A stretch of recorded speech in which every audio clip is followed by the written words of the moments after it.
Мишустин Россияда 5000ден ашык кыргызстандык бюджеттик негизде окуйт. Россияда 8000ден ашык кыргызстандык билим алып жатса, алардын ичинде 5,3 миңи бюджеттик бөлүмдө окуйт. Бул тууралуу Россиянын премьер-министри Михаил Мишустин Кыргызстандын министрлер кабинетинин төрагасы Акылбек Жапаров менен жолугушуусунда айтты. Биз интеграциялык процесстерди бекемдөө, ЕАЭБтин алкагында соода-экономикалык кызматташтыкты мындан дагы жакшыртуу максатында жолугуп отурабыз. Батыш ажыратууга аракет кылып жатат, бирок биз евразиялык интеграция жүрүп жатканын далилдейбиз, деди Мишустин. Ошондой эле ал быйыл Россия менен Кыргызстан үчүн өзгөчө жыл экенин айтты. Март айында дипломатиялык мамилелердин 30 жылдыгын белгилейбиз. Айтайын дегеним, Россия Кыргызстан менен болгон стратегиялык мамилесин жогору баалайт. Биздин кызматташтык экелдин кылымдарга созулган достугунан улам түзүлгөн.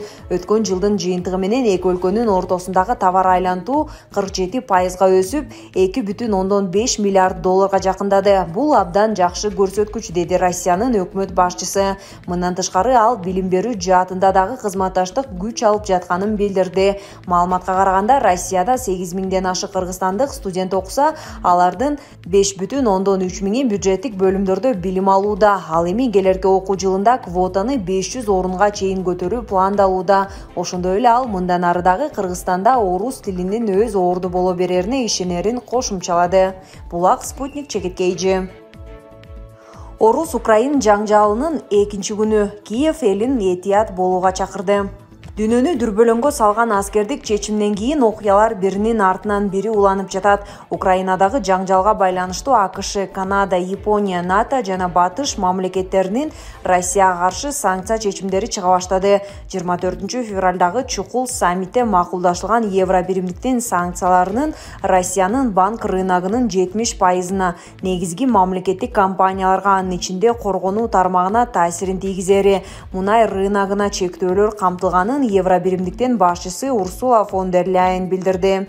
24-февралда эртең менен башталган Орус-Украин жаңжалынын экинчи күнүндө Украинанын борбор шаары Киевде жардыруу үнүнүн угулганы билдирилди. Өлкө башчысы Владимир Зеленский Киев элинен этият болууга, коменданттык саат эрежелерине баш ийүүгө чакырды. Ал эл жерин коргоодо 137 аскери курман болгонун айтты. Булак апта чекиткейжи.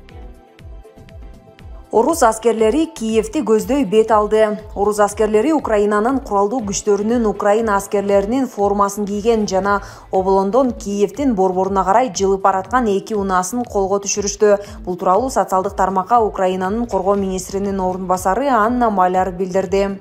Орус аскерлери Украинанын куралдуу күчтөрүнүн Украин аскерлеринин формасын кийген жана Оболон багытынан Киевтин борборуна ылдамдык менен бара жаткан эки унаасын басып алышты. Алардын артынан орусиялык аскердик жүк ташуучу унаалардын колоннасы келе жатат, деп билдирди Маляр. Эске салсак, орус президенти Владимир Путин 24-февралда таң эрте билдирүү жасап, Донбасста атайын аскердик операция уюштуруу деген жүйө менен Украинага согуш ачты. Булак Назарньюз чекиторг.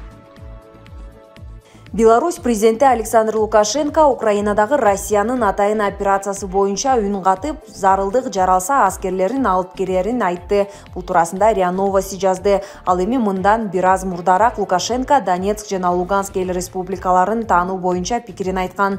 Бул биздин күн тартибибизде турган маселе, жакын арада бизге жана Россияга керек болгондой жасайбыз, деп Лукашенконун айтканын РИА Новости Telegram каналында кабарлады. Булак Түркүн Ньюс.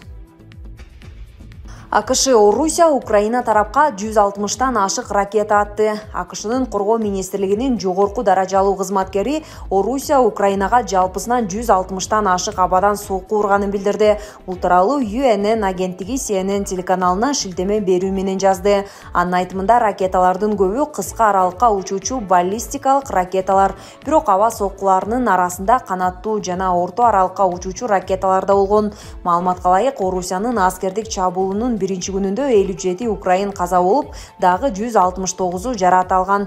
Украин бийлигинин берген маалыматына караганда, жарандык адамдардын арасынан 10 адам мерт болгон. Белги кетсек, Орусиянын президенти Владимир Путин 24-февраль күнү эртең менен билдирүү жасап, Донбасста атайын аскердик операция баштоо тууралуу чечим кабыл алганын билдирген. Булак Евразия Today чекитирүү. Санкциялар ынандыра алган жок. Зеленский Москваны сүйлөшүүгө чакырды.